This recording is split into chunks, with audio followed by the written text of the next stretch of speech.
नमस्कार प्यारे दोस्तों, स्वागत है आपका यूट्यूब चैनल लाइक्ट पर। दोस्तों, आज हम लोग इस वीडियो में घरेलू हिंसा से महिलाओं का संरक्षण अधिनियम 2005 का क्वेश्चन आंसर सेट करेंगे, जो आने वाली परीक्षा एमपी एडीपीओ के लिए काफ़ी महत्वपूर्ण है। तो चलिए दोस्तों, शुरू करते हैं। आज का पहला प्रश्न है, संरक्षण अधिकारियों के कर्तव्य एवं कृत्य हैं। 4 विकल्प है। पहला है मजिस्ट्रेट का परिवाद की रिपोर्ट करना। दूसरा है व्यथित व्यक्ति की चिकित्सीय परीक्षण कराना। तीसरा है निःशुल्क विधिक सहायता उपलब्ध कराना। चौथा है सेवा प्रदाताओं की सूची तैयार करना। और पांचवा विकल्प है उपर्युक्त सभी। इसका जो सही उत्तर है वो है विकल्प ई, उपर्युक्त सभी। अगला प्रश्न है, संरक्षण अधिकारी किसके नियंत्रण और पर्यवेक्षण में रहता है। पहला है राज्य सरकार के, दूसरा है मजिस्ट्रेट के, तीसरा है उक्त ए बी दोनों, चौथा विकल्प है उक्त में से कोई नहीं। इसका जो सही उत्तर है वो है विकल्प बी, मजिस्ट्रेट के। अगला प्रश्न है, धारा 10 के अंतर्गत महिलाओं के अधिकारों और संरक्षण करने के उद्देश्य से सेवा प्रदाता के रूप में कौन कार्य करता है।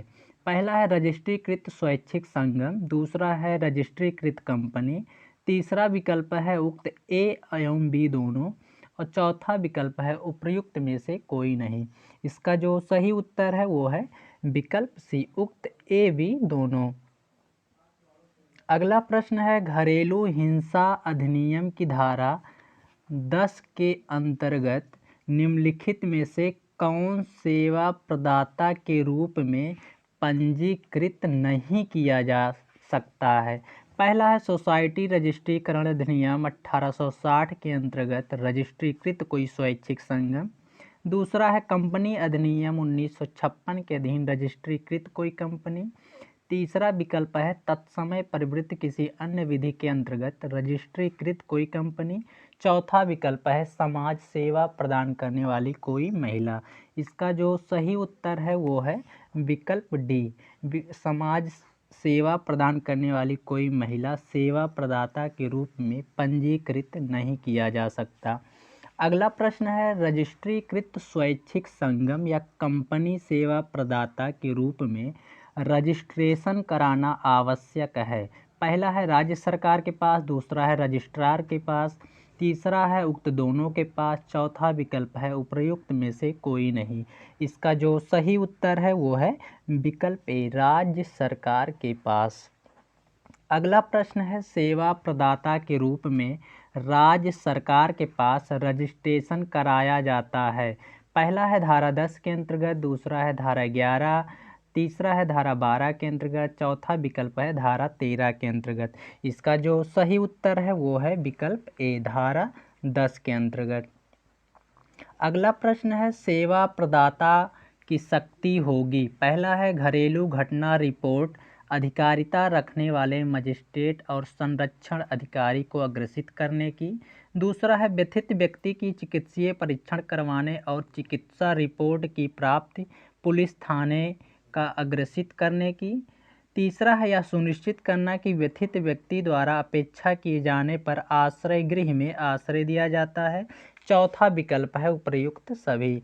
इसका जो सही उत्तर है वो है विकल्प डी, उपर्युक्त सभी। अगला प्रश्न है, निम्न कथनों में असत्य कथन हैं। पहला है संरक्षण अधिकारियों की नियुक्ति राज्य सरकार द्वारा की जाती है।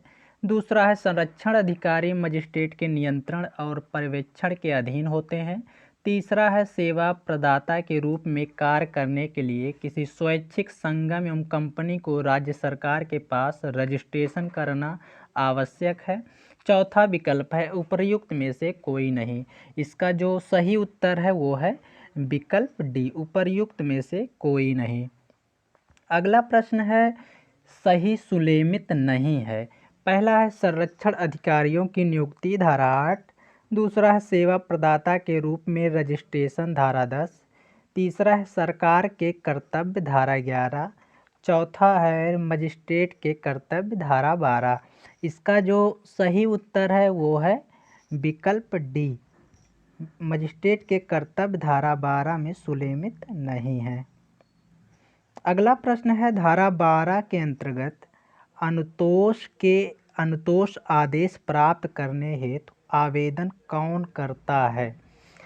पहला विकल्प है कोई व्यथित व्यक्ति, दूसरा है संरक्षण अधिकारी, तीसरा है व्यथित व्यक्ति के निमित्त कोई अन्य व्यक्ति, चौथा विकल्प है उपर्युक्त सभी।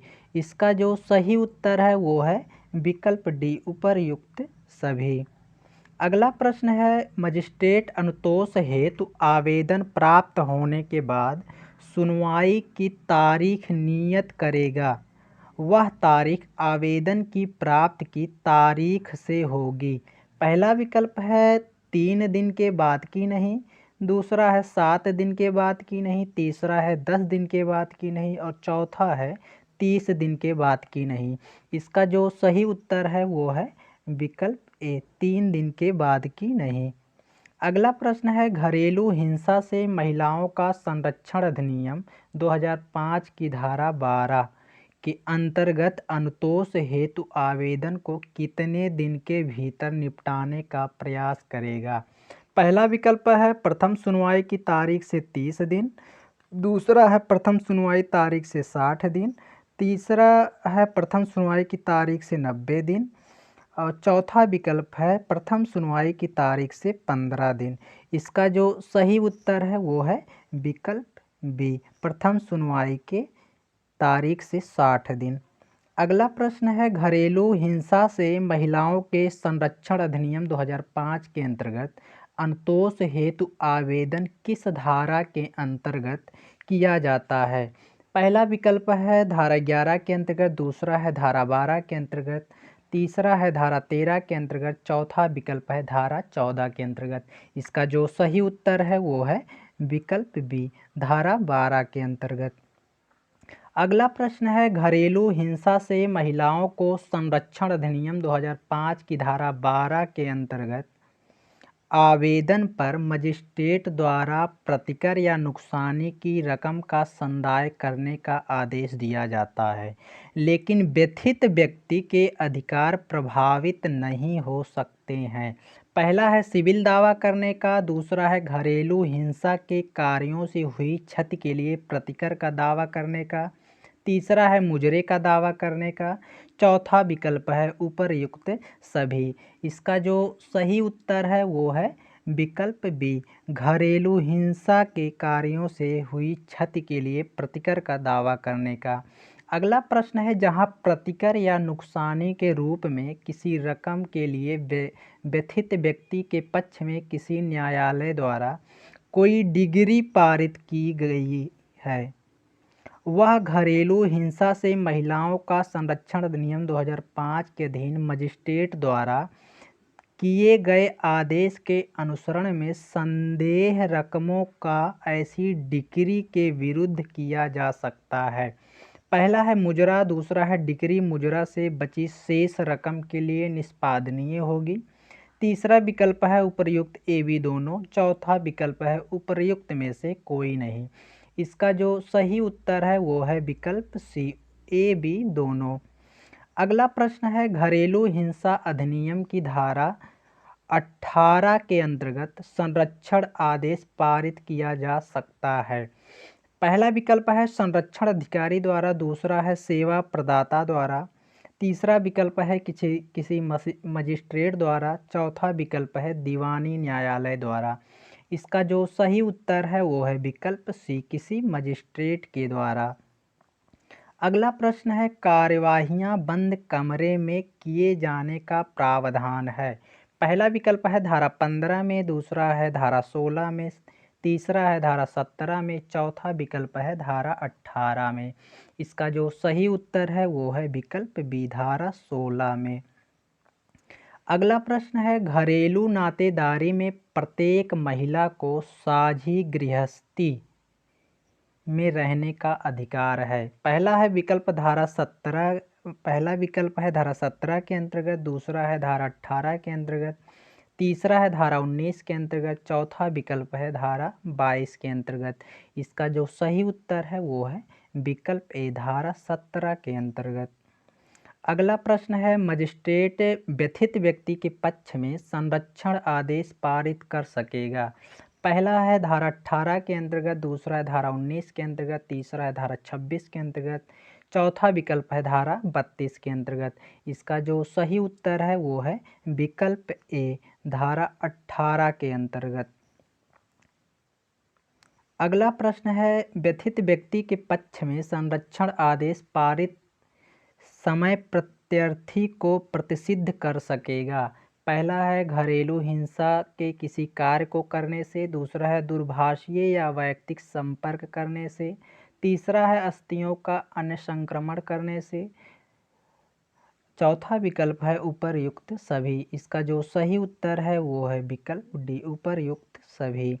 अगला प्रश्न है धारा 12 की उपधारा 1 के अधीन किसी आवेदन का निपटारा करते समय मजिस्ट्रेट यह समाधान होने पर कि घरेलू हिंसा हुई है तो निम्नलिखित निवास आदेश पारित नहीं करेगा।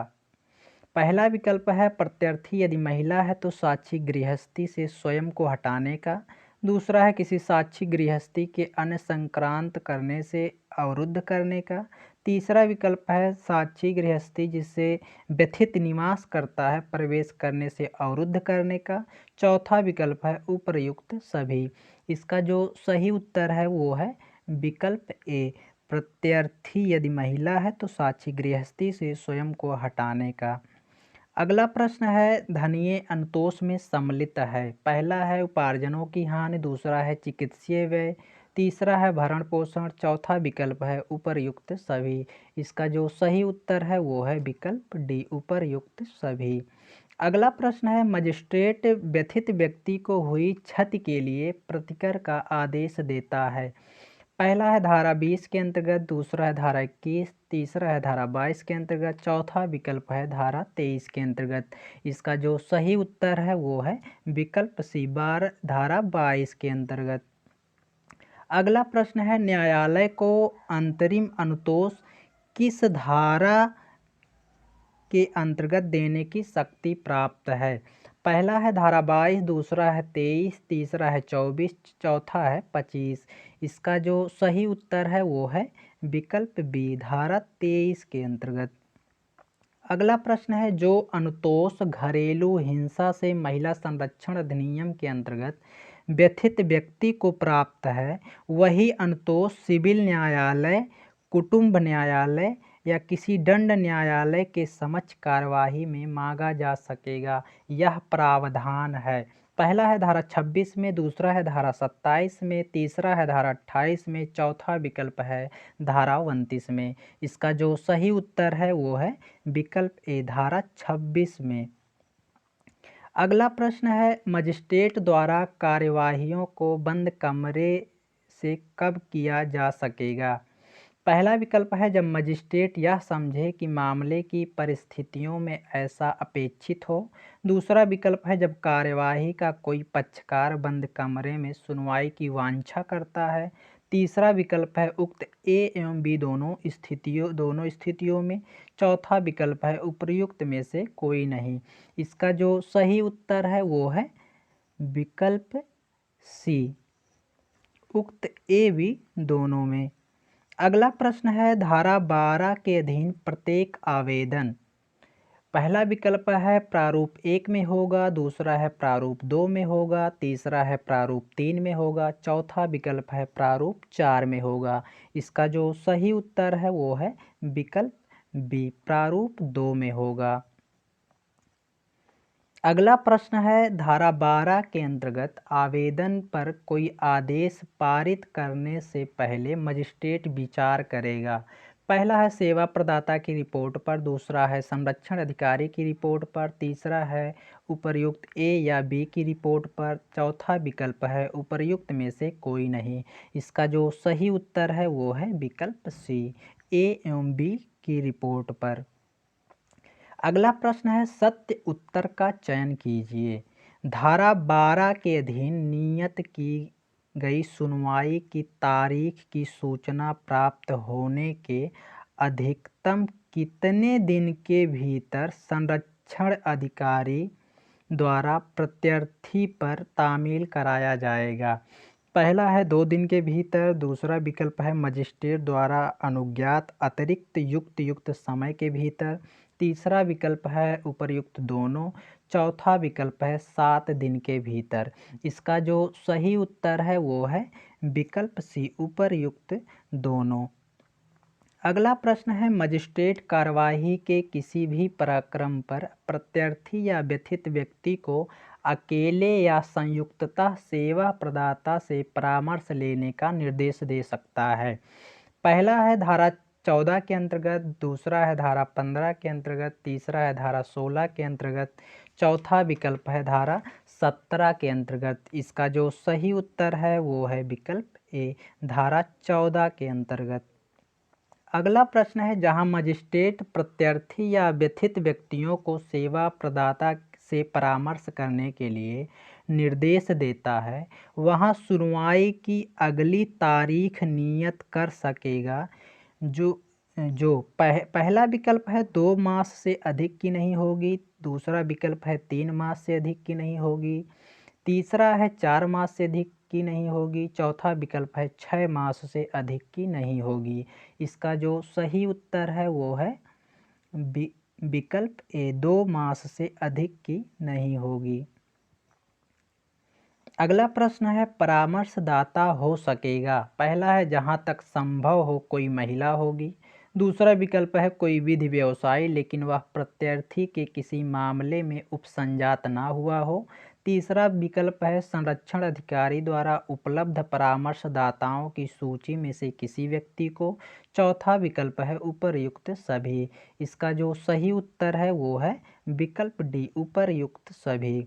अगला प्रश्न है धारा 14 के अंतर्गत मजिस्ट्रेट सेवा प्रदाता के किसी सदस्य से परामर्श लेने का निर्देश देता है।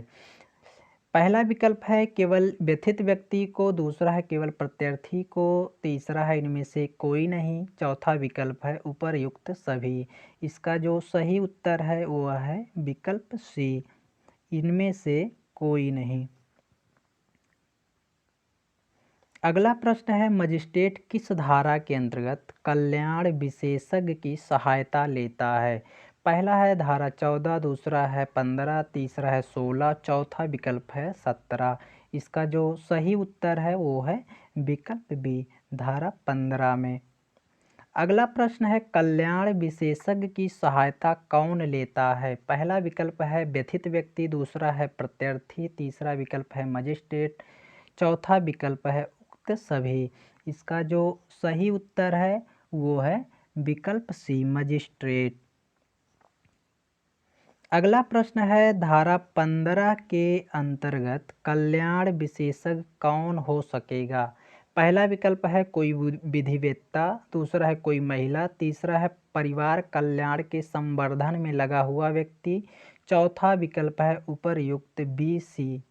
इसका जो सही उत्तर है वो है विकल्प डी, उपर्युक्त बी एवं सी। अगला प्रश्न है घरेलू हिंसा से महिलाओं का संरक्षण अधिनियम 2005 के अधीन संरक्षण आदेश और अन्य आदेश मंजूर करने के लिए और अपराधों के विचारण के सक्षम न्यायालय होगा। पहला है प्रथम श्रेणी के न्यायिक मजिस्ट्रेट, दूसरा है महानगर मजिस्ट्रेट, तीसरा विकल्प है ए एवं बी दोनों, चौथा विकल्प है कौटुंबिक न्यायालय। इसका जो सही उत्तर है वो है विकल्प सी, ए बी दोनों। अगला प्रश्न है घरेलू हिंसा अधिनियम के अधीन सक्षम न्यायालय से अभिप्रेत है। पहला विकल्प है सत्र न्यायालय, दूसरा है न्यायिक मजिस्ट्रेट का न्यायालय, तीसरा विकल्प है मुख्य न्यायिक मजिस्ट्रेट का न्यायालय, चौथा विकल्प है प्रथम श्रेणी के न्यायिक मजिस्ट्रेट या मेट्रोपोलिटन मजिस्ट्रेट का न्यायालय। इसका जो सही उत्तर है वो है विकल्प डी, प्रथम श्रेणी के न्यायिक मजिस्ट्रेट या मेट्रोपोलिटन मजिस्ट्रेट का न्यायालय। अगला प्रश्न है घरेलू हिंसा अधिनियम के अधीन सक्षम न्यायालय द्वारा किया गया कोई आदेश परिवर्तनीय होगा। पहला विकल्प है मात्र उस जिले में जहां आदेश दिया गया है, दूसरा है मात्र उस राज्य में जहां आदेश दिया गया है, तीसरा विकल्प है जम्मू कश्मीर राज्य के अतिरिक्त समस्त भारत पे। चौथा विकल्प है समस्त भारत पर। इसका जो सही उत्तर है वह है विकल्प डी, समस्त भारत में। अगला प्रश्न है घरेलू हिंसा से महिलाओं का संरक्षण अधिनियम 2005 के अंतर्गत अनुतोष उपलब्ध है। पहला है संरक्षण आदेश, दूसरा है निवास आदेश, तीसरा है आर्थिक सहायता, चौथा है अभिरक्षा आदेश, पांचवा है प्रतिकर आदेश, छठवां है उपर्युक्त सभी। इसका जो सही उत्तर है वो है विकल्प एफ, उपर्युक्त सभी।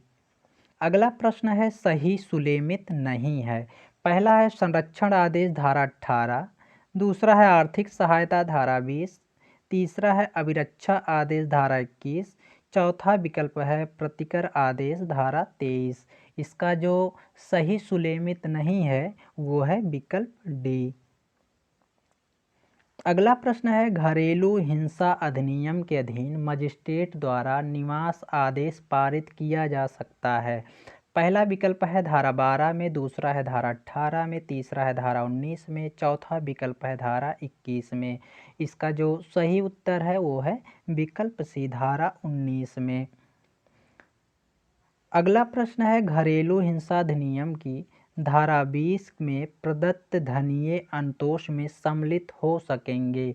पहला है उपार्जनों की हानि, दूसरा है चिकित्सीय खर्चे, तीसरा है व्यथित व्यक्ति एवं उनकी संतान हेतु भरण पोषण, चौथा विकल्प है उपर्युक्त सभी। इसका जो सही उत्तर है वो है विकल्प डी, उपर्युक्त सभी। अगला प्रश्न है मजिस्ट्रेट धनीय अनुतोष किस धारा के अंतर्गत प्रदत्त करता है। पहला है धारा 19, दूसरा है 22, तीसरा है 20, चौथा विकल्प है 21। इसका जो सही उत्तर है वो है विकल्प सी, धारा 20। अगला प्रश्न है मजिस्ट्रेट धनीय अनुतोष का संदाय करने का आदेश किसे देता है। पहला विकल्प है पीड़ित व्यक्ति को, दूसरा है प्रत्यर्थी को, तीसरा है सरकार को, चौथा विकल्प है उपर्युक्त में किसी को नहीं। इसका जो सही उत्तर है वो है विकल्प बी, प्रत्यर्थी को।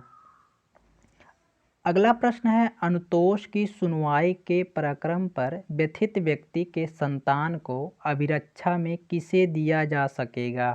पहला विकल्प है व्यथित व्यक्ति को, दूसरा है व्यथित व्यक्ति की ओर से आवेदन करने वाले व्यक्ति को, तीसरा है प्रत्यर्थी को, चौथा विकल्प है उपर्युक्त ए एवं बी को। इसका जो सही उत्तर है वो है विकल्प डी, ए एवं बी को।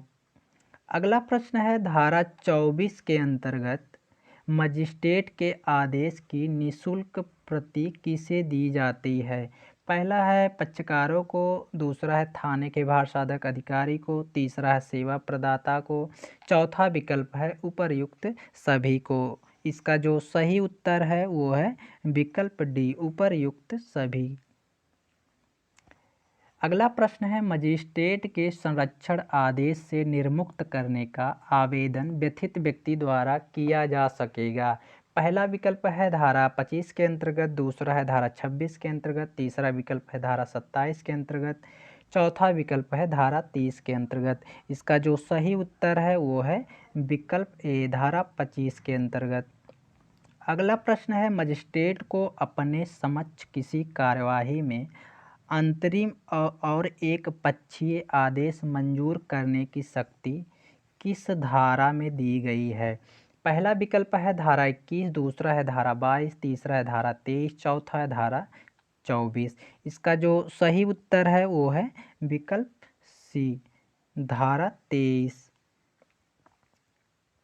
अगला प्रश्न है मजिस्ट्रेट के आदेश से व्यथित व्यक्ति अपील कर सकता है। पहला है सेशन न्यायालय में, दूसरा है कौटुंबिक न्यायालय में, तीसरा है उच्च न्यायालय में, चौथा विकल्प है अपील नहीं।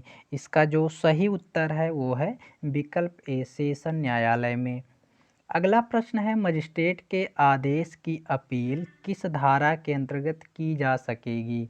पहला विकल्प है धारा 29, दूसरा है धारा 30, तीसरा है धारा 31, चौथा विकल्प है धारा 32। इसका जो सही उत्तर है वो है विकल्प ए, धारा 29। अगला प्रश्न है मजिस्ट्रेट के आदेश के विरुद्ध डॉट डॉट हो सकेगी। पहला है अपील, दूसरा है रिट याचिका, तीसरा है रिवीजन, चौथा विकल्प है उपर्युक्त सभी। इसका जो सही उत्तर है वो है विकल्प ए अपील। अगला प्रश्न है मजिस्ट्रेट के आदेश से व्यथित व्यक्ति आदेश की तिथि से कितने दिन के भीतर सेशन न्यायालय में अपील कर सकेगा। पहला है 30 दिन, दूसरा विकल्प है 45 दिन, तीसरा है 60 दिन, चौथा विकल्प है 90 दिन। इसका जो सही उत्तर है वो है विकल्प ए 30 दिन के अंदर अपील कर सकता है। अगला प्रश्न है यदि प्रत्यार्थी संरक्षण आदेश को भंग करता है तो उसे दंडित किया जा सकता है। पहला है ऐसे कारावास से जो 1 वर्ष तक हो सकेगी, दूसरा है जुर्माने से जो 20,000 रुपये हो सकता है, तीसरा विकल्प है उपर्युक्त ए बी दोनों, चौथा विकल्प है उपर्युक्त में से कोई नहीं। इसका जो सही उत्तर है वो है विकल्प सी उपर्युक्त ए बी या दोनों। अगला प्रश्न है धारा 31(1) एवं 32 के अंतर्गत प्रत्यार्थी द्वारा किया गया अपराध संरक्षण आदेश का भंग होता है। पहला है संज्ञेय और अजमानतीय, दूसरा है असंज्ञेय और अजमानतीय, तीसरा है असंज्ञेय और जमानतीय, चौथा विकल्प है उपर्युक्त में से कोई नहीं। इसका जो सही उत्तर है वो है विकल्प ए संज्ञेय और अजमानतीय। अगला प्रश्न है निम्न कथनों में सत्य कथन है। पहला है संरक्षण अधिकारी और सेवा प्रदाता लोक सेवक होते हैं, दूसरा है संरक्षण अधिकारी के विरुद्ध कोई अभियोजन या विधिक कार्यवाही नहीं होगी जब तक राज्य सरकार या उसके द्वारा प्राधिकृत किसी अधिकारी की पूर्व मंजूरी सहित कोई परिवाद फाइल न किया जाए। तीसरा है संरक्षण अधिकारी द्वारा सद्भावना पूर्वक की गई किसी बात के लिए उसके विरुद्ध कोई वाद अभियोजन या विधिक कार्यवाही नहीं की जाएगी।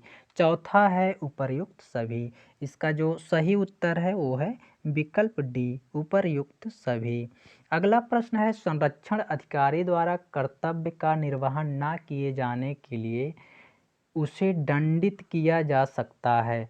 पहला है 1 वर्ष तक के कारावास से, दूसरा है 20,000 रुपये तक जुर्माने से, तीसरा विकल्प है उक्त दोनों से, चौथा विकल्प है केवल जुर्माने से। इसका जो सही उत्तर है वो है विकल्प सी उक्त दोनों से।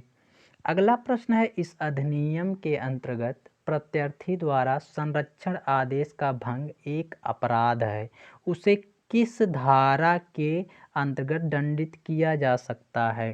पहला विकल्प है धारा 30, दूसरा है धारा 31, तीसरा है धारा 32, चौथा विकल्प है धारा 33। इसका जो सही उत्तर है वो है विकल्प बी धारा 31 के अंतर्गत।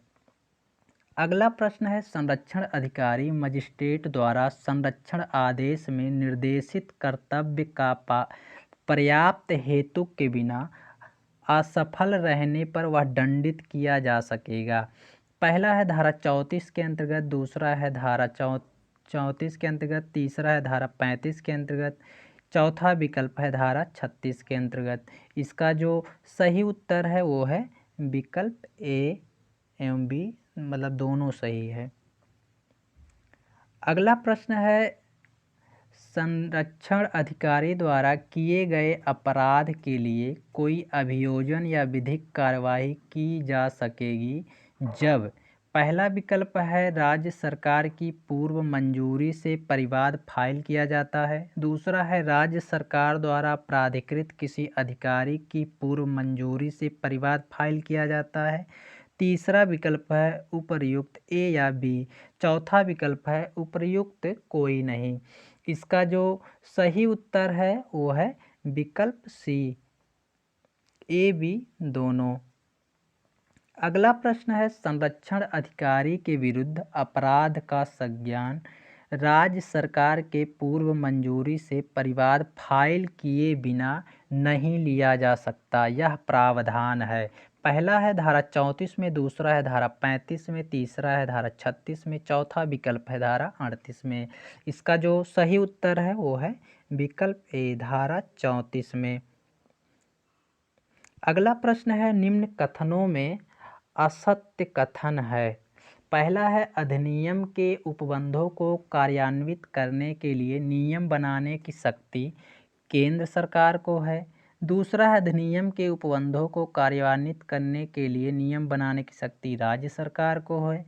तीसरा है केंद्र सरकार द्वारा इस अधिनियम के अधीन बनाया गया प्रत्येक नियम बनाए जाने के पश्चात यथाशीघ्र संसद के प्रत्येक सदन के समक्ष कुल 30 दिन के अवधि के लिए रखा जाएगा।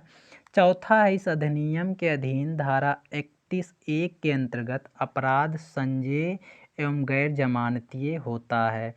इसका जो सही उत्तर है असत्य कथन जो है वो है विकल्प बी।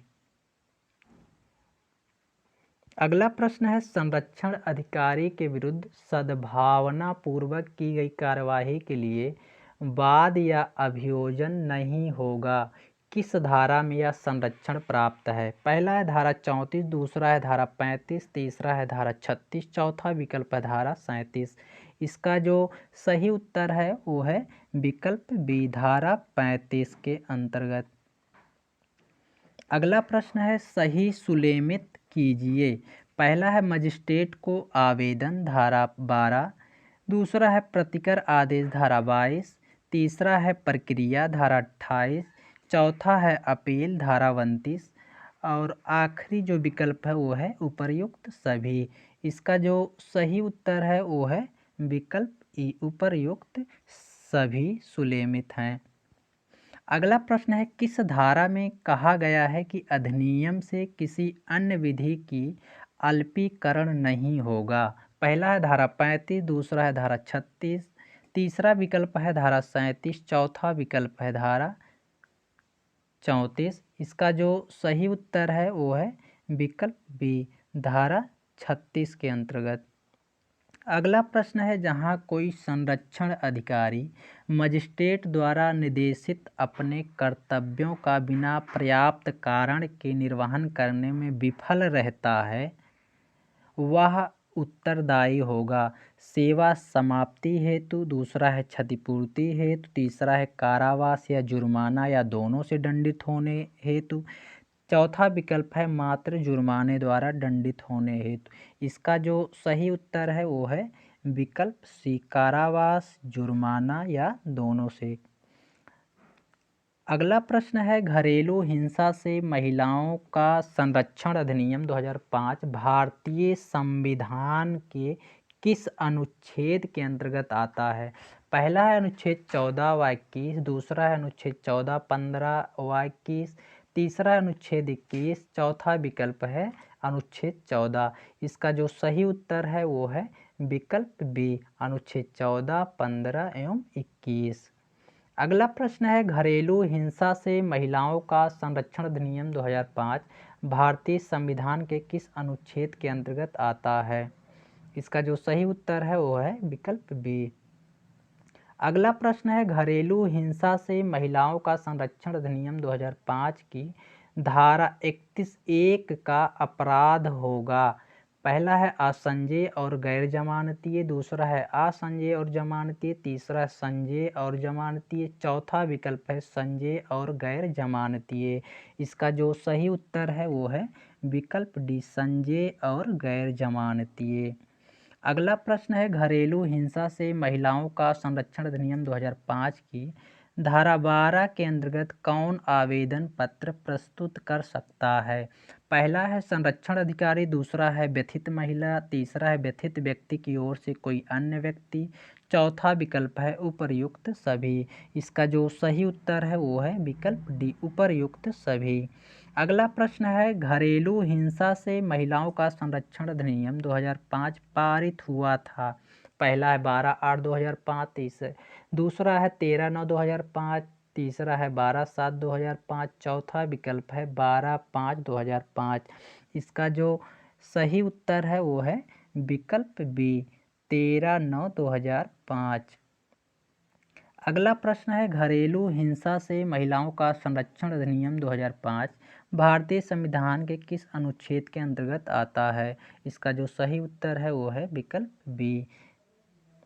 अगला प्रश्न है, घरेलू हिंसा से महिलाओं का संरक्षण अधिनियम 2005 में घरेलू हिंसा में शामिल है। पहला है आर्थिक दुरुपयोग, दूसरा है यौन दुरुपयोग, तीसरा है ए एवं बी दोनों, और चौथा विकल्प है इनमें से कोई नहीं। इसका जो सही उत्तर है मित्रों वो है विकल्प सी, ए बी, यानी आर्थिक दुरुपयोग और यौन दुरुपयोग। नमस्कार दोस्तों, अगर वीडियो अच्छा लगे तो लाइक शेयर कर दें।